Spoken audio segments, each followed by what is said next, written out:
It's expensive to be poor in America because you have to have a certain amount of income to have a bank account. And if you don't, you end up having to use about 10% of your income just to use your money.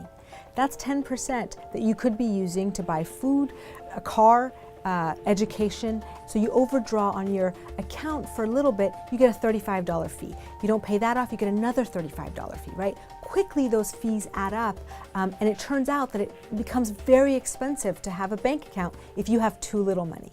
So the unbanked is those who don't have a formal bank account. But there's also a sector of people who are underbanked, right? So that have a bank account but use payday lenders as their main access to financial services.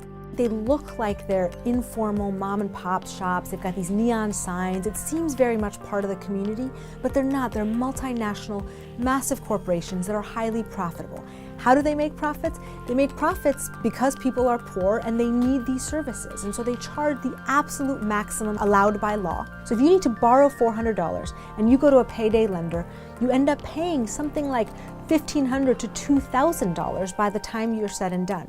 So that is the difference between remaining a solvent, sort of financially healthy individual to being bankrupt. People that don't have bank accounts are people who have low income, right? So it's a lot of times people of color, the military, senior citizens, students.